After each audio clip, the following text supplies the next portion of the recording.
बोलिए बाल कृष्ण लाल की जय।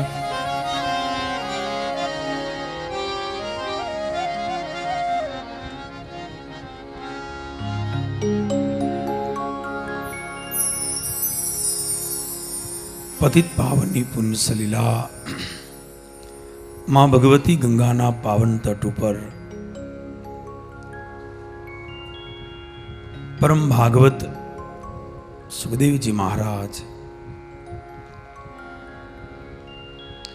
दसम स्कंदनी अंदर भगवान कृष्णना अलौकिक લીલા ચરિત્રોનું વર્ણન કરે છે.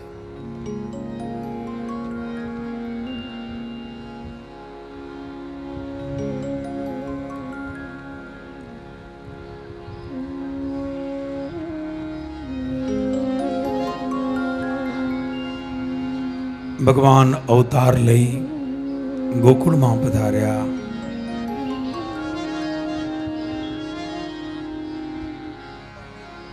અન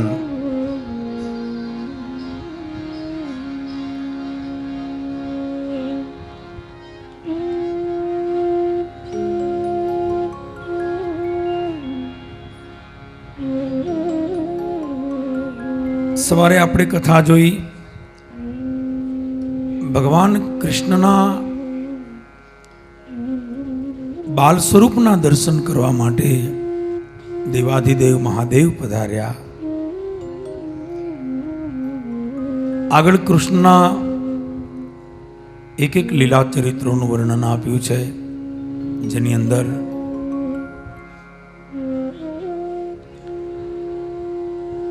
સુખદેવજી કહે છે કે ભગવાન કૃષ્ણ નો જ્યારે છઠ્ઠીનો દિવસ આવ્યો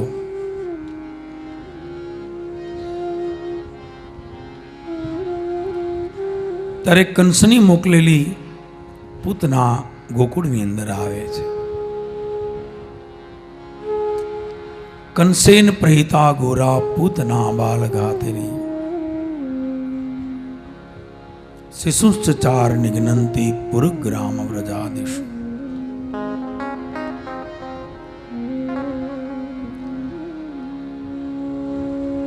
વસુદેવજી જ્યારે બાલકૃષ્ણને ટોપલામાં પધરાવી ગોકુળની અંદર નંદ બાબાના ઘરની અંદર યશોદામાના સમીપે પધરાવી, ત્યાં જે દીકરીનો જન્મ થયો હતો એને લઈને પાછા વળ્યા. જેવી દીકરીને લઈ જેલમાં આવ્યા એની મેળે દરવાજા બંધ થયા, ટોપલો અદૃશ્ય થયો. આ દીકરી દેવકીની ગોદમાં આપતા દીકરી રડવા લાગી. પેરો ભરનારા પહેરેદારો જાગી ગયા. જય કંસને સમાચાર આપ્યા. કંસ દોડતો આવ્યો છે.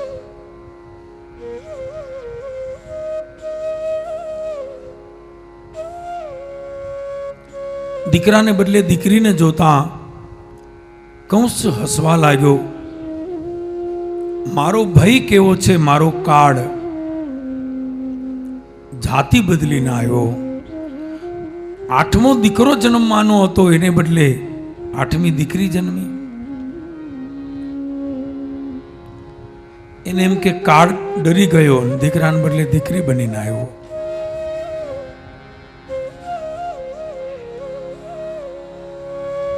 દેવકી માએ કહ્યું કે હે કંસ,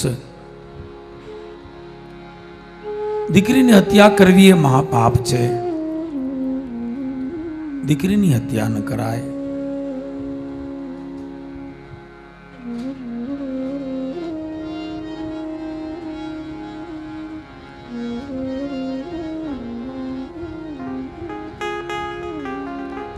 કંસે કહ્યું કે દીકરી હોય તોય ભલે ને દીકરો હોય તોય ભલે, હું તો મારીશ જ.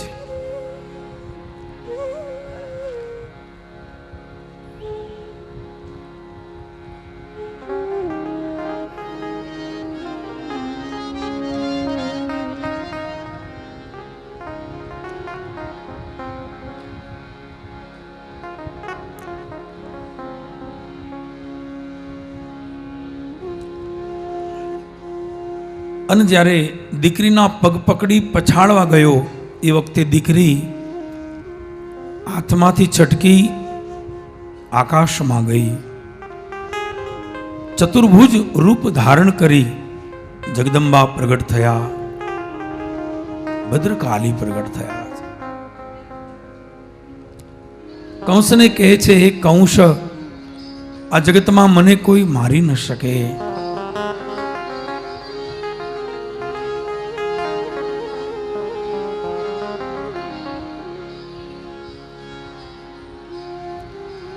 કંસ, તને મારવો એ તો મારા માટે રમત વાત છે.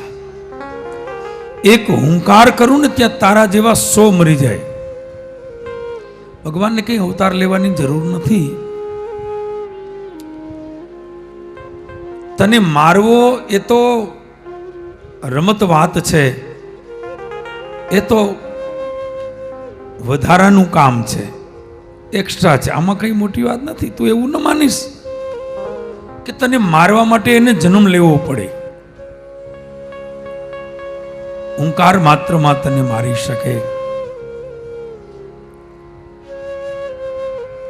પણ છતાં જો તને અભિમાન હોય તો હજી તને સાવધાન કરું છું કે તને મારનારો જન્મી ચૂક્યો, વ્રજમાં પહોંચી પણ ગયો. તારાથી મરાય તો એને તું મારી બતાવ. એક કંસ, તારું મરણ હવે નજીક છે.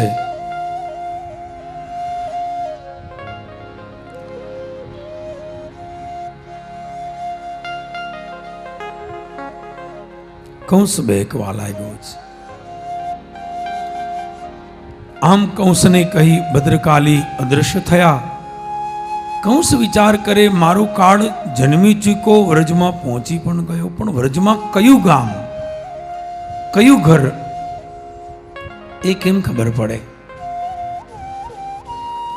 પછી તો કંસે રાક્ષસોની એક સભા બોલાવી, હજારો રાક્ષસોને એકત્ર કર્યા. મારો કાળ જન્મી વ્રજમાં પહોંચી ગયો છે, પણ વ્રજની અંદર કયું ગામ, કયું ઘર એ ખબર નથી. વ્રજ તો આટલું મોટું છે, સેંકડો ગામ છે, હજારો લાખો ઘર છે. ક્યાં ઘરમાં ગયો એ કઈ ખબર નથી.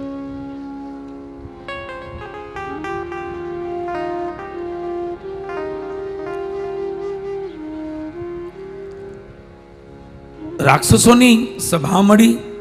અંતે નિર્ણય થયો કે એક કામ કરો, આજથી 8 દિવસની અંદર જેટલા બાળકોના જન્મ થયા હોય એ બધાને મરાવી નાખો. વ્રજની અંદર જેટલા બાળકો જન્મ્યા હોય વ્રજ પ્રદેશમાં એ દરેકને મરાવી નાખો.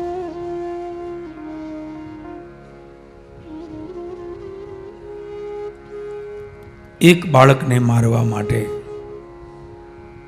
આનું નામ રાક્ષસ, પોતાનો કાળ એને મારવા, એક બાળકને મારવા માટે હજારો બાળકોને મારવાની આજ્ઞા આપી. હજારો રાક્ષસો છૂટ્યા. કંસે કહ્યું કે કોઈ 2 દિવસનો, કોઈ 3 દિવસનો, કોઈ 4 દિવસનો, કોઈ 6 દિવસનો, કોઈ 8 દિવસનો બાળક હોય, કોઈ પણ વ્રજની અંદર જન્મ્યો હોય એને મારી નાખો જાઓ. હજારો રાક્ષસો ગયા. 8 દિવસની અંદર જન્મેલા તમામ બાળકોની હત્યાઓ કરાવી.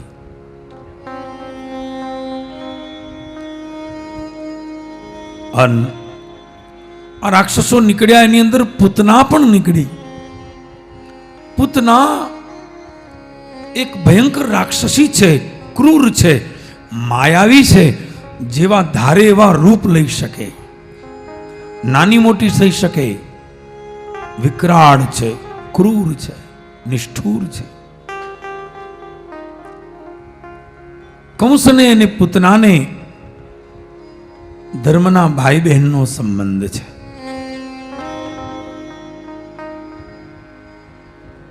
સગા ભાઈ બહેન નથી, બનેલા ભાઈ બહેન છે. રાક્ષસોમાં એવા સંબંધ હોય ખરા.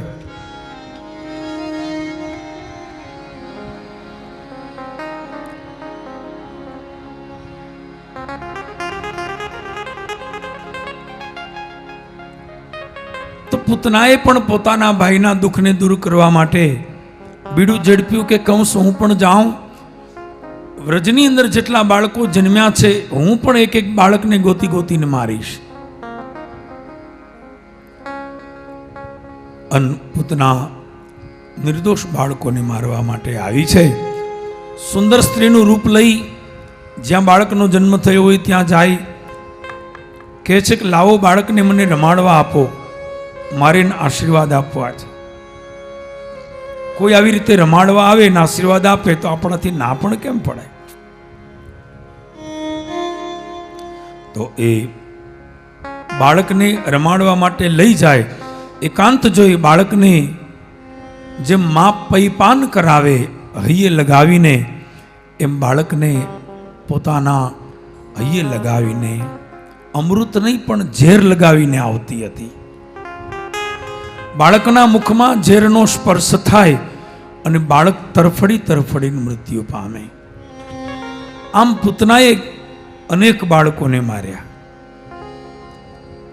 6 દિવસથી આ જ પ્રોગ્રામ કરતી હતી. આજ 6થો દિવસ છે.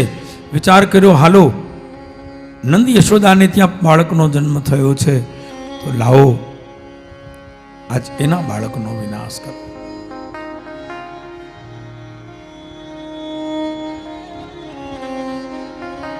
આવી છે મારવા.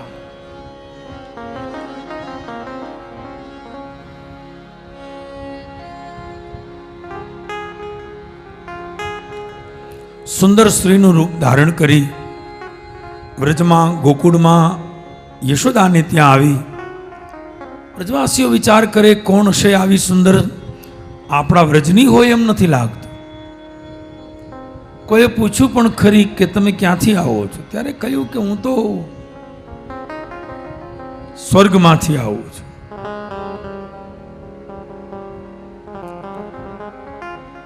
કનૈયો મનમાં વિચાર કરે છે તું સ્વર્ગમાંથી આવી નથી પણ તને મોકલવી છે સ્વર્ગમાં, તો મારી પાસે આવે એટલે તને ત્યાં મોકલવાની વ્યવસ્થા કરું.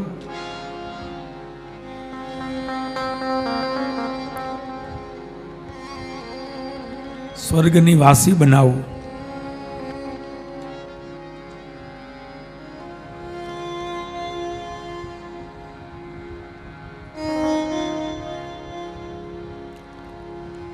પૂતના યશોદાજીને કહે છે એ નંદરાણી સાંભળ્યું છે તમારે ત્યાં મોટી ઉંમરે ભગવાને દીકરો આપ્યો, હું દીકરાને આશીર્વાદ આપવા આવી છું, હું એને રમાડવા આવી છું.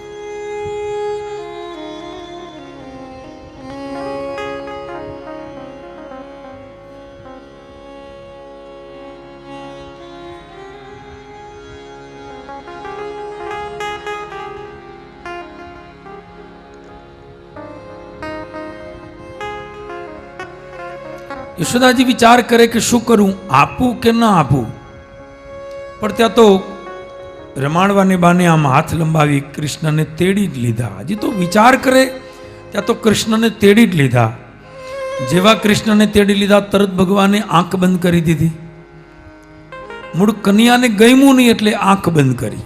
ભગવાને કહ્યું આ ક્યાં મને અડે છે?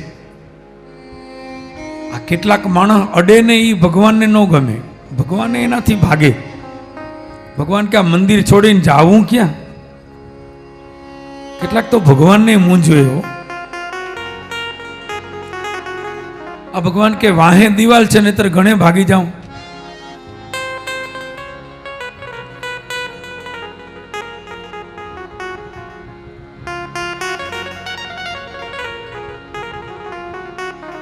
ઘણા ટેવ એવી હોય ભગવાનના મંદિરમાં જાય ને એટલું બધું માગે, જાણે ઉઘરાણી નો આવ્યો હોય એટલું માગે અને પાછા ભગવાનને કે જોજો હવે ભૂલી ન જાતા, હજી એટલું બાકી છે. વિચાર કરો એ જઈએ મંદિરે જાય તે ભગવાનને એમ થાય કે એ આવ્યો, એ હમણાં ઉઘરાણી કરશે.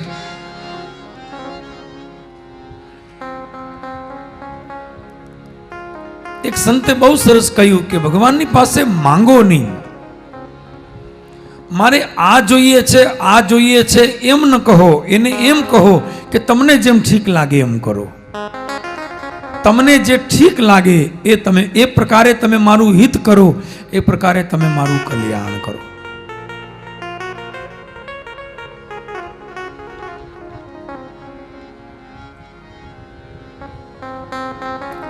જય વિધિનાથ હોઈ હિત મોરા, કરઉ સો બેગી દાસ મેં તોરા.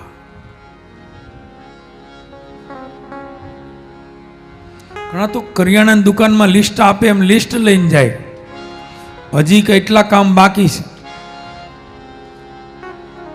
ભગવાન કે મારા હાટું પગે લાગવા આવે છે. ઘણા મંદિરમાં પગે એમ લાગે જાણે કેમ ઉપકાર કરતા હોય.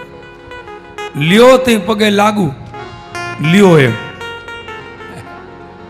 ભગવાન કે લાવો, લ્યો. ઘણા પગે એમ લાગ્યો. આપણે કે આ સંત આવ્યા પગે લાગો, પગે લાગો.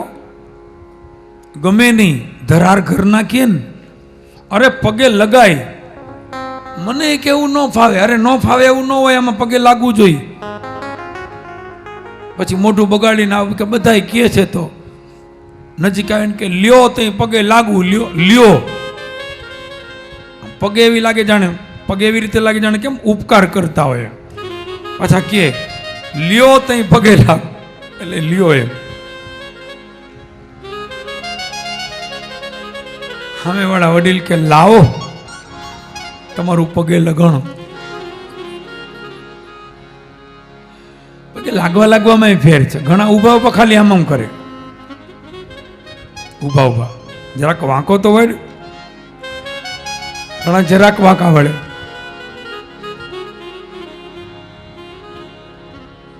પ્રણામનો એક પ્રકાર છે દંડવત. જેમ લાકડી પડે એમ સૂઈને વંદન કરે.